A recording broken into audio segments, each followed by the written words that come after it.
তোমরা যারা 2026 সালে এইচএসসি পরীক্ষায় অংশগ্রহণ করতে যাচ্ছ, তোমরা সবাই খাতা এবং কলম নিয়ে বসে পড়তে পারো। এই বোর্ড কোশ্চেন গুলো তোমাদের সহজ টেকনিকের মাধ্যমে শিখাবো। তো চলো আমরা দেরি না করে ক্লাসটা শুরু করি।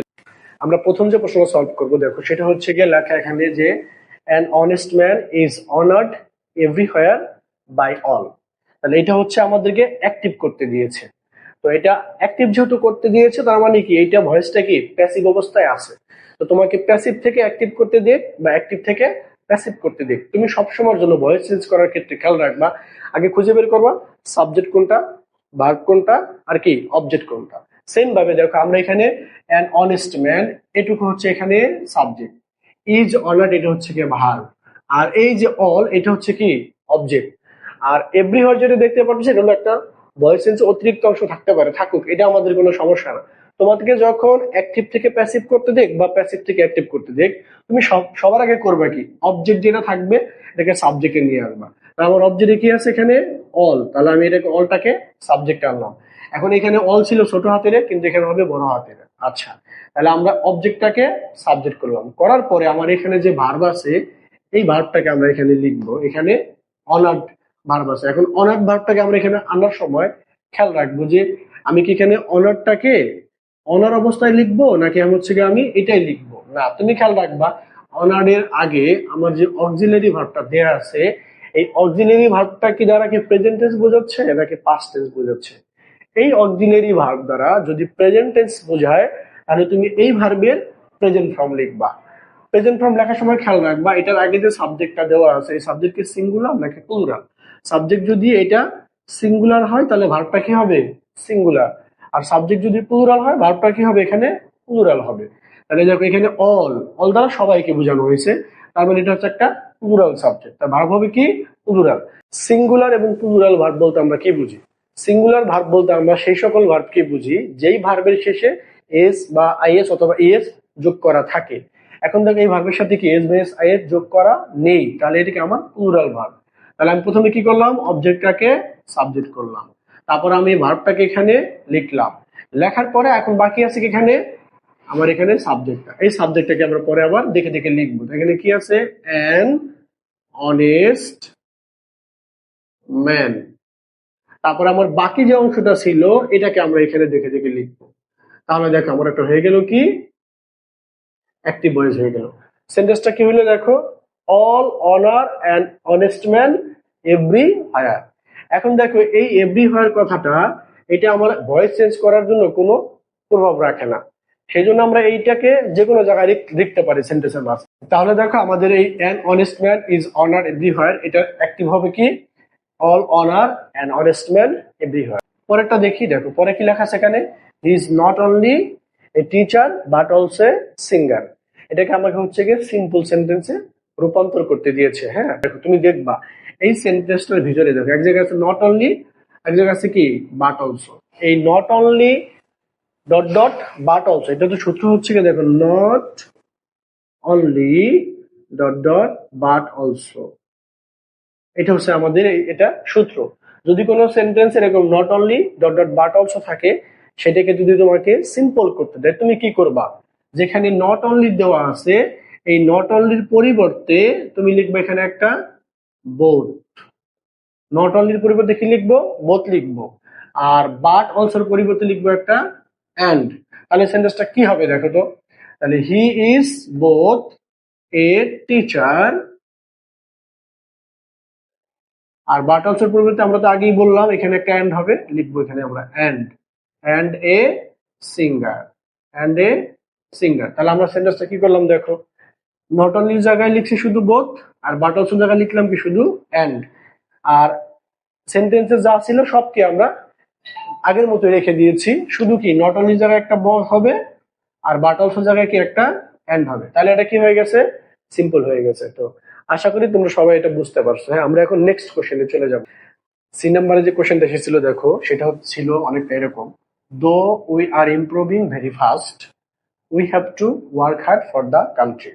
দেখো সেন্টেন্স তুমি সিম্পল করো বা কম্পাউন্ড করো বা কমপ্লেক্স করো, তোমার এটার অর্থ জানা দরকার নাই। তুমি দেখবা এটা সেন্টেন্সের শুরুতে দেখো দো আছে কিনা, তাহলে শুরুতে কি আছে দো।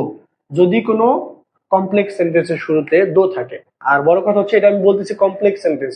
এটা কমপ্লেক্স সেন্টেন্স কিভাবে বুঝবো? যে সকল সেন্টেন্সের শুরুতে দো অথবা অলদো থাকে, কি থাকবে? দো অথবা অলদো থাকে, সেটাই কি একটা কমপ্লেক্স সেন্টেন্স। যদি কোনো কমপ্লেক্স সেন্টেন্সের শুরুতে দো অলদো থাকে, সেটাকে যদি কম্পাউন্ড করতে দেয় আমরা কি করব? আমরা করব হচ্ছে কি, আমরা কিছুই করব না। আমরা কি করব? আমরা কিছুই করব না। আমরা শুধু এখানে যে দো আছে এই দোটাকে বাদ দিয়ে দিব, এবং এই যে কমা আছে কমাটাকে কি করব? আমরা বাদ দিয়ে দিব। কমা বাদ দিয়ে আমরা কি লিখবো? কমা বাদ দিয়ে এখানে একটা আমরা বাদ ব্যবহার করব, তাহলে সেটা কি হয়ে যাবে? কম্পাউন্ড হয়ে যাবে। তো তোমরা বুঝে গেছো আশা করি যে কি হবে। তো দেখো আমরা তাহলে সাজিয়ে লিখি এটাকে, দো বাদ দিয়ে দিব, তখন আমরা কি লিখবো এখানে? We we are improving, we are improving very fast. আর কমাটা কি হবে? একটা বাদ হবে। তারপরে বাকি অংশ আবার কি যা ছিল ওগুলো দেখে দেখে শুধু লিখে দিব, আমার আর কোনো কাজ নাই। We have to work, we have to work hard for the country, for the country. তাহলে দেখো আমার সেন্টেন্সটা কি হইলো? যদি কোনো সেন্টেন্সের শুরুতে দো অথবা অলদো থাকে, কমপ্লেক্স সেন্টেন্স শুরুতে যদি দো অথবা অলদো থাকে, দো অলদো কি করবো? আমরা বাদ দিয়ে দিব। বাদ দিয়ে এখান থেকে শুরু করে কমা পর্যন্ত দেখে দেখে সবটা লিখে দিব। দেখো আমি দেখে দেখে লিখে দিয়েছি কি ফার্স্ট পর্যন্ত। তারপরে যেখানে কমা ছিল এই কমার পরিবর্তে কি লিখেছি? একটা বাদ লিখেছি। তারপরে কমার পরে যা ছিল ওইটাকে আবার দেখে দেখে লিখে দিয়েছি। দেখো কমার পরে কি ছিল? We have to work hard for the country. আমি এখানে লিখেছি কি?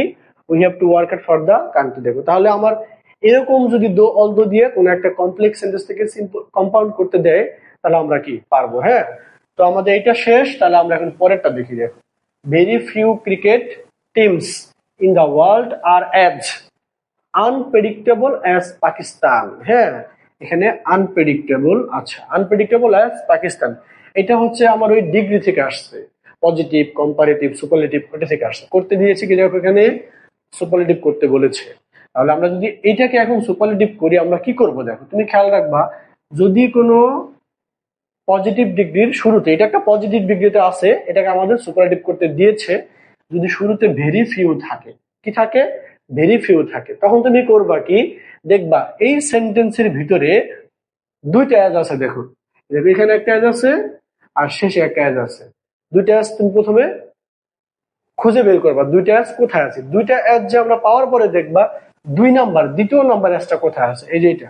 তখন এই দ্বিতীয় নাম্বার অ্যাজের পরে যা থাকবে বাকি অংশ সব তুমি দেখে দেখে লিখবা।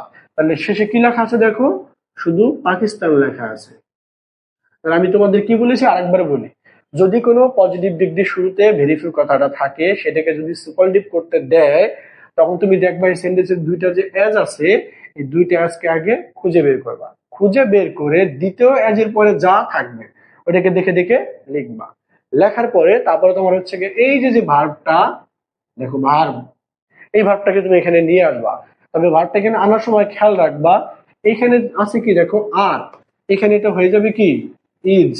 যদি এখানে থাকতো এখানে ওয়ার, তাহলে এখানে হয়ে যেত কি ওয়াজ। এটা মনে রাখবা। এটা কেন হয় দেখো, এখানে এই আর ভার্বের সাবজেক্ট হচ্ছে এখানে ক্রিকেট টিমস। দেখো টিমস এর সাথে কি দেওয়া আছে? এখানে এস দেওয়া আছে, তার মানে এখানে সাবজেক্টটা কি প্লুরাল। কিন্তু তুমি যখন এটাকে এখানে নিয়ে আসতে চাচ্ছ এই ভার্বটাকে, তখন দেখো সাবজেক্টে কি আছে? এখানে পাকিস্তান। পাকিস্তান কি একটা দেশের নাম, তাই এটা কি হবে সিঙ্গুলার। তার মানে এখানে যদি আর থাকলে এখানে হবে কি ইজ, এখানে ওয়ার থাকলে এখানে হবে ওয়াজ। তাহলে আমার এখানে যেহেতু এখানে আর আছে আমরা কি লিখবো? ইজ। তাহলে আমরা কি করলাম? অবজেক্টটাকে, সাবজেক্ট মানে শেষেরটাকে, তারপরে ভার্বটাকে এখানে আমরা এই ভার্বটাকে এখানে বসাইলাম। বসানোর পরে তুমি যেটা করবা যে এই ভেরি ফিউ থাকার কারণে এর পরিবর্তে লিখবে একটা one of the. One of the লিখছি, লেখা শেষ। তারপরে তুমি দেখবা এই সেন্টেন্স আমার অ্যাডজেক্টিভ কোনটা আছে। আমার অ্যাডজেক্টিভ হচ্ছে কোনটা? আনপ্রেডিক্টেবল। তাহলে এটা কি আমার অ্যাডজেক্টিভ, করতে বলছে কি সুপারলেটিভ। তখন তুমি আনপ্রেডিক্টেবলের, তখন তুমি কি করবা? এই আনপ্রেডিক্টেবল এই অ্যাডজেক্টিভটার সুপারলেটিভ ফর্ম লিখবা। তাহলে আনপ্রেডিক্টেবলের সুপারলেটিভ ফর্ম হচ্ছে গিয়া most unpredictable. Most unpredictable unpredictable, এটা লিখলাম। তাহলে আমি কি লিখছি দেখো, Pakistan is one of the most unpredictable, এই পর্যন্ত লিখে ফেলেছি। তারপরে তুমি দেখবা এই যে ভেরি ফিউ আর হচ্ছে তোমার এই যে ভার্ব ছিল, এই দুইটার মাঝে যেটুকু আছে পরেরটুকু দেখে দেখে লিখবা। তাহলে আমার ভেরি ফিউ আর হচ্ছে গিয়ে অক্সিলারি ভার্ব ছিল, এর মাঝে কি আছে, cricket teams in the world. তারপরে কি করবো আমরা দেখে দেখে, cricket teams in the world. তাহলে দেখো আমার এটা কি এখন সুপারলেটিভ ডিগ্রিতে পরিবর্তন করা হয়ে গেছে। দেখো আমাদের শেষে যে প্রশ্নটা এসেছিল সেটাও কি সিম্পল কমপ্লেক্স কম্পাউন্ড থেকে করতে দিয়েছে আমাদেরকে কমপ্লেক্স। তো আগে আমরা বুঝি এটা কি আছে। দেখো এটা একটা সিম্পল সেন্টেন্স আছে, এটা সিম্পল সেন্টেন্স আছে আমি কিভাবে বুঝলাম, দেখো এখানে একটা সাবজেক্ট আছে এবং একটাই ফাইনিট ভার্ব আছে, আর পরে তোমার দেখো আরেকটা ভার্ব আছে এখানে, এটা এখানে নন ফাইনিট ভার্ব। তো এখন এই সিম্পল সেন্টেন্সটাকে আমাকে কমপ্লেক্স করতে দিয়েছে। তো তুমি এইটাকে কমপ্লেক্স করার সময় তুমি যে জিনিসটা খেয়াল রাখবা, দেখবা তুমি তাকাবা এখানে এই টুটার দিকে তাকাবা। কার দিকে তাকাবো আমরা, টু এর দিকে তাকাবা।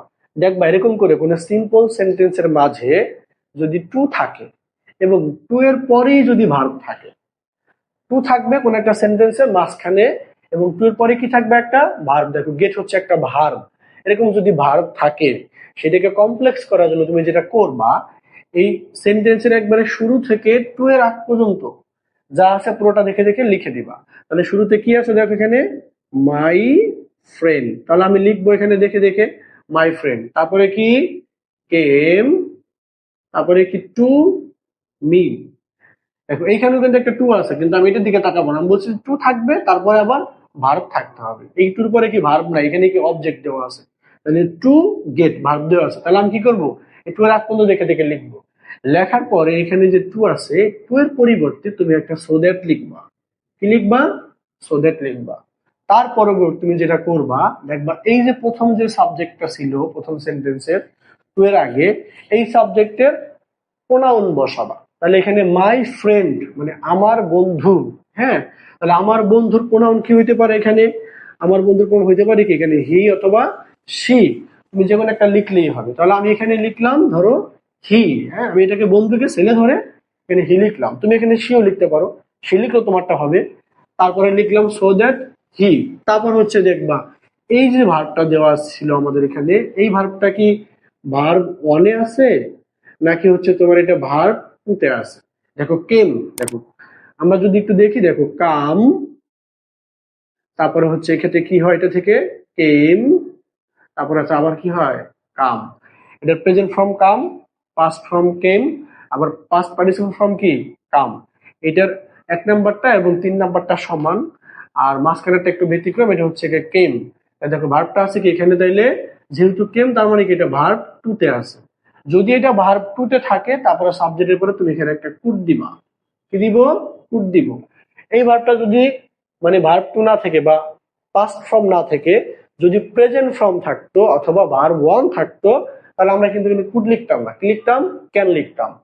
তারপরে আমি কি লিখলাম, সাবজেক্ট লিখে পরে কুড লিখলাম। তারপরে তুমি যেটা করবা, এই টু এর পরে যা আছে বাকি অংশ দেখে দেখে লিখে দিবে। এখন টু বাদ দিয়ে পরে কি আছে দেখো, গেট হেল্প, গেট হেল্প, পরে কি ছিল দেখো, ফ্রম